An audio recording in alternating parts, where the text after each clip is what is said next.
नमस्कार दोस्तों, स्वागत है आप सभी का इस YouTube चैनल में जिसका नाम है राहुल अग्रवाल यूपीएससी। कैसे हैं आप सब? तो दोस्तों हम हमारी वोकैबुलरी सीरीज कंटिन्यू करेंगे।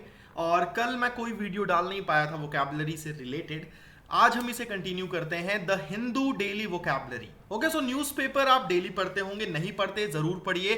ना सिर्फ आपकी यूपीएससी बल्कि आपकी डेली लाइफ के लिए भी न्यूज़पेपर बहुत ज़्यादा इंपॉर्टेंट होता है। और जब भी हम न्यूज़पेपर पढ़ते हैं हमारे सामने बहुत सारे ऐसे शब्द आते हैं, ऐसे वर्ड्स आते हैं जिनके मीनिंग हमें नहीं पता होते।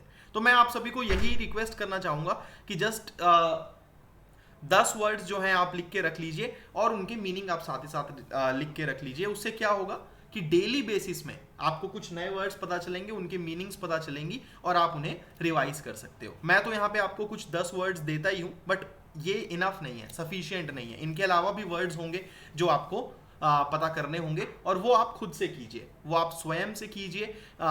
इससे आपकी एक हैबिट बनेगी, एक आदत बनेगी। तो चलिए शुरू करते हैं। और साथ ही साथ दोस्तों ये वीडियो ज़रूर देखिएगा जिसमें मैंने एक्सप्लेन किया है कि क्या होता है जब कोई व्यक्ति एक साथ दो जगह से चुनाव जीतता है और उसके बाद क्या होता है।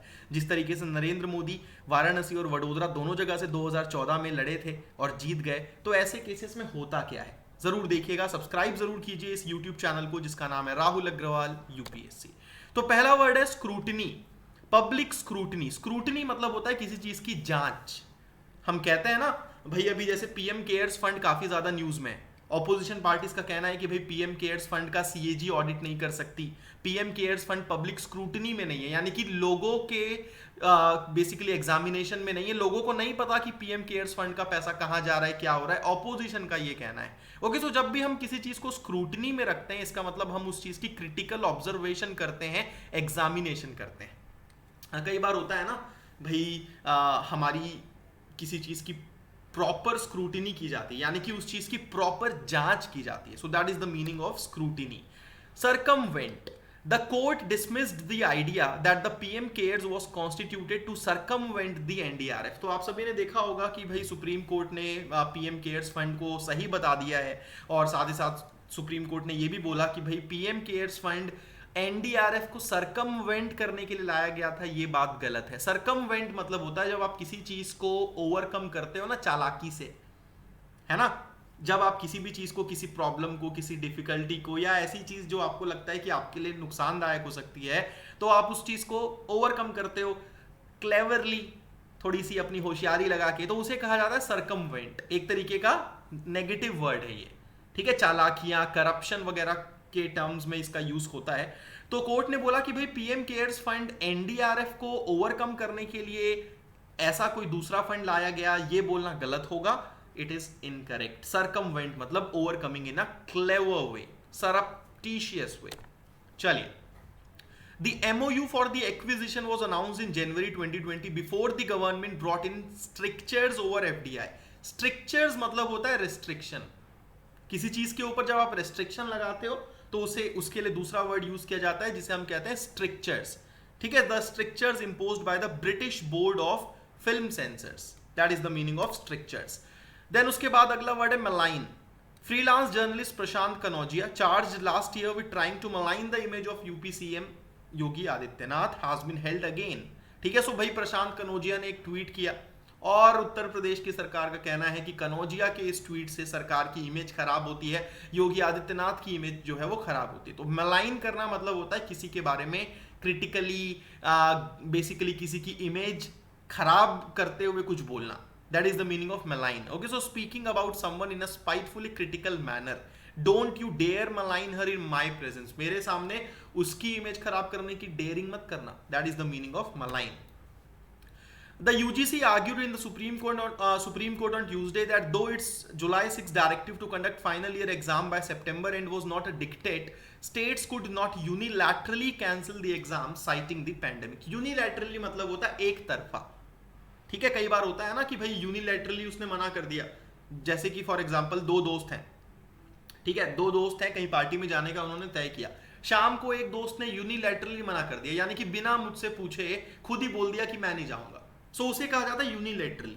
ओके, बाईलैटरल यानी कि जब दो लोग इन्वॉल्व होते हैं। यूनिलैटरल यानी कि जब आप खुद से डिसीजन लेते हो।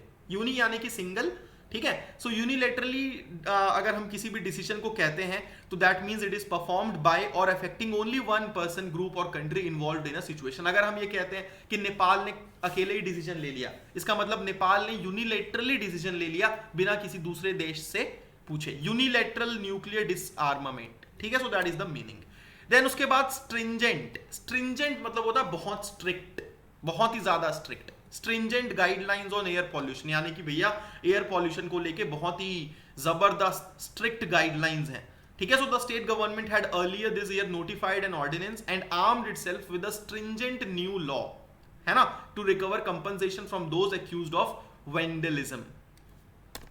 देन उसके बाद एक्सपेडिट, एक्सपेडिट मतलब होता है किसी चीज को जल्दी करने की कोशिश करना, to make something happen more quickly, something needs to be done to expedite the process. कई बार होता है ना यार कि बहुत स्लो स्लो चल रहा है, तो हम बोलते हैं कि यार इसको जल्दी जल्दी करना पड़ेगा, इसको तेज करना पड़ेगा, इसके लिए हमें कुछ करना पड़ेगा। So the Delhi high court on Tuesday ordered Delhi university to make efforts to expedite the results of such courses for students who have obtained admissions in post graduate courses in foreign universities. So Delhi high court ने DU को, Delhi university को order दिया है कि भैया कुछ करो ताकि उन कोर्सेज के रिजल्ट्स जो हैं वो आप फटाफट ला सको जिन्होंने पोस्ट ग्रेजुएट कोर्सेज में एडमिशन लिया है फॉरेन यूनिवर्सिटीज में। Punjab CM Amarinder Singh asked the central government to be cautious on the contentious Sutlej Yamuna link canal issue. Okay, so basically Punjab और हरियाणा के बीच में सतलुज यमुना लिंक का जो इशू है, बेसिकली वाटर शेयरिंग का जो इशू है, वो बहुत ही विवादित रहता है, काफी ज्यादा डिस्प्यूटेड रहता है। सो कंटेंशियस मतलब कि कंट्रोवर्शियल एक तरीके का, causing or likely to cause an argument, that is the meaning of contentious। Then अगला वर्ड है कोहैबिटेशन, तो यहां पे लिखा हुआ है, इसका मीनिंग आप मुझे बताएंगे कमेंट सेक्शन में। आखिरी वर्ड उसके बाद आता है prominence. So while mister Panneerselvam appears to be upset over the lack of prominence given to him in government events and the delay in the constitution of the steering committee. Prominence मतलब होता है जब आप किसी को important role देते हो, that is the meaning of prominence, प्रमुख रोल, प्रमुखता। तो यहाँ पे पनीर सेल्वम जो है वो अपसेट है, उदास है, क्योंकि उन्हें सरकार में, गवर्नमेंट इवेंट्स में इंपॉर्टेंट रोल नहीं दिया जा रहा, लैक ऑफ प्रोमिनेंस है, उन्हें प्रमुख रोल, अपर हैंड नहीं दिया जा रहा है, उन्हें लग रहा है कि यार मुझे तो साइड लाइन करके रखा गया है, मेरी तो कोई इंपॉर्टेंस ही नहीं है। That is the meaning of prominence, ठीक है। सो दोस्तों आज के इस वीडियो में इतना ही, सीखते रहिए, कीप लर्निंग, सब्सक्राइब जरूर कीजिएगा इस यूट्यूब चैनल को जिसका नाम है राहुल अग्रवाल यूपीएससी।